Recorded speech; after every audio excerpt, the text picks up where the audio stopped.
What's going on, man? Welcome back to the channel. Welcome back to the basement. I'm Ron, and today we're going to go over my starts and sits for week 7. And then after that, we're going to go over to the living the stream section, my favorite part of the video, where we go over quarterbacks and tight ends that are under 50% owned in ESPN leagues. Now, before we get into that, make sure you go down below and subscribe. Right now, we're at like 215. And as always, man, if you have any questions about your team, whether that's start sit questions, trade questions, make sure you put them down below in the YouTube comments. I know a lot of you guys come here from Reddit, but I always check YouTube first, so make sure you put them there. I always respond to those ones first. I might miss it if it's on Reddit. And before I go on any longer, rambling off your guys' ears. Oh yeah, the good dude called me out. We lose a game. He like, damn, AB should have ran the better route. Why would Ben do that? That's the type of guy he is. He feel like he the owner. Bro, you threw the shit to the D line, man. How the fuck I'ma run the better route? You need to give me a better ball. I know I'm critical. My nitty bag, my kitty boots. I got the juice. First up, as always, we have the running backs, starts and studs for this week's. And first up, we have Ronald Jones at Las Vegas. Now,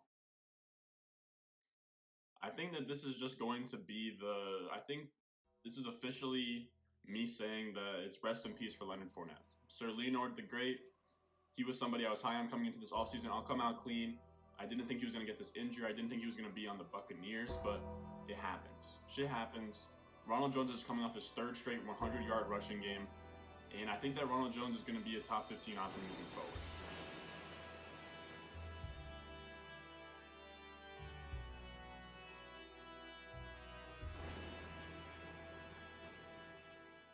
I think this is going to continue against the Raiders this week. The Raiders are allowing the third most fantasy points to opposing running backs. Ronald Jones is going to be there. They're probably going to beat the shit out of them. They just really fucked up the Packers, the Buccaneers. I think they'll probably roll over the Raiders. It might be a high-scoring game, but I think Ronald Jones probably going to get 20 touches, and he's a top 12 RB for me this week. After Ronald Jones, we have Antonio Gibson. This is a guy I've been talking about a lot this year. And I even hyped him up last year as a trade target, and he kind of dudded out on me last week. He had a down week against the Giants. It was a negative game script the whole game. And instead of Antonio Gibson being that guy that they looked to, it was a big J.D. McKissic game last week. They had a negative game script. The Giants are scoring like defensive touchdowns and shit. But Antonio Gibson, where we can kind of like look at the bright side of things is that it was his third straight game with 5 targets, and the dip in total touches came in the carries. And that's fine heading into this week against Dallas. They're going to be at home against the defense that's allowing the 9th most points to opposing running backs. They're allowing 22.4 per game. This week, I have Antonio Gibson as a top 15 option. If he duds out this week against Dallas, then I'm off Antonio Gibson. He needs to go off, and I'm putting my faith into him as a top 15 option. I have him as a start this week. Start Antonio Gibson as an RB2. I promise that he won't disappoint. After that, we have DeAndre Swift. He's going to be at Atlanta. He's coming off a big game last week. I had him as a trade target, and I had him as a flex start last week. He exceeded all expectations. He had 17 touches for 123 yards and 2 touchdowns. Just hung his nuts, not only on the team that he was playing against in the Jaguars, but on Matt Patricia himself. He did all of that on a 39% snap share.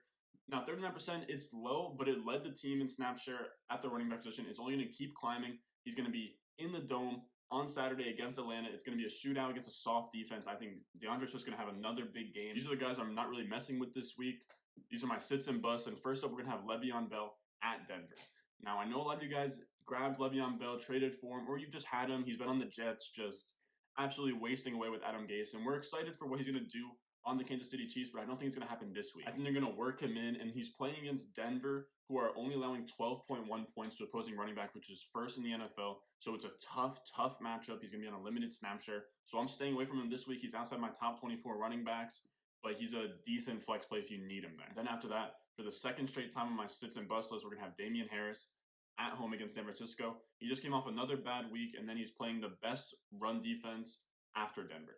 Denver's the first best run defense. That's what he played last weekend. Now he's playing San Francisco, the second best run defense. For me, Damian Harris is outside my top 30 running backs this week. After the running backs, we're going to move on to the wide receivers. And this week, my start of the week is going to be Terry McLaurin at home against Dallas. And I just had Antonio Gibson as one of my starts at running back. And Terry McLaurin, I think, is going to have a big week this week. He just had a letdown game and a smash spot against the Giants. And I think that he's not going to disappoint us twice. Dallas is allowing the 3rd most fantasy points to opposing wide receivers. We know the talent of Terry McLaurin. We know the speed We know the breakout potential. And this is going to be his second full game with Kyle Allen. Like I said before with Gibson, I think they're going to establish a little bit of rapport. I think they're going to get Terry McLaurin going. And I think there's going to be a week where he has 100 yards and a touchdown. A pretty obvious start, but I think that this guy's going to be a stud this week. It's going to be A.J. Brown. He's coming off back-to-back 20-point games, and I think this is going to keep happening. He's going against the Steelers, who are allowing the 7th most points to opposing wide receivers. And I think this is going to be this is quietly going to be a shootout. Tennessee versus Steelers. The Titans have gone toe-to-toe with some good offenses. And Ryan Tannehill is out there looking like fucking Peyton Manning. A.J. Brown's going to baby the Pittsburgh Steelers corners. I know they have Joe Hayden. I know they have some solid pieces there. I know Minkah Fitzpatrick is there. I think it's going to be a high-scoring game. A lot of fantasy points are going to be scored. Expect a big game from A.J. Brown, and then also expect a big game from Chase Claypool.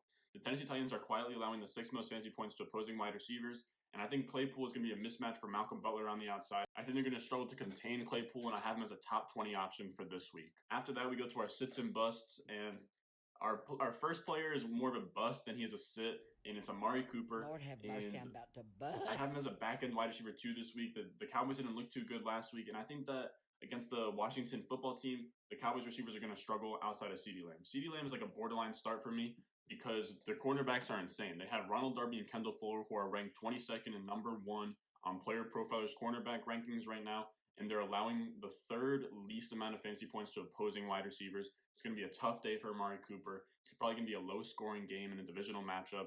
I'm not sitting Amari Cooper, but I'm tempering expectations. For me, he's a back-end wide receiver 2 this week. Now it's time for my favorite part of the video, which is living the stream.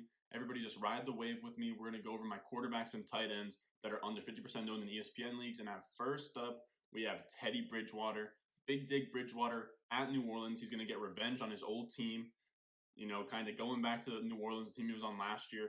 They're 7.5-point underdogs. I think they're going to keep it closer than that, but I think they're also going to be behind a little bit. He's going to throw the ball a lot, and this has a lot of shootout potential in the dome. Then you have Joe Burrow, and the Browns are allowing 20 points per game to opposing quarterbacks. He's going to be at home against Cleveland this time. I think it's going to be a lot closer than it was the first time around, and his highest scoring performance of the year was against the Browns on week 2 when they got absolutely blown up on Thursday Night Football. Then after that, if you have to go deeper than that, I know quarterbacks, I know it's getting harder to stream as we go down the season right now. I hope that you guys pick somebody up that is more established. You know, maybe you hit on a Justin Herbert, maybe you hit on a Ryan Tannehill, but other guys, we have Gardner Minshew, Andy Dalton, and Derek Carr. Then we move on to the tight ends. We have Eric Ebron for like the 5th fucking time in a row, and I know that he's having duds, but it's thin at tight ends.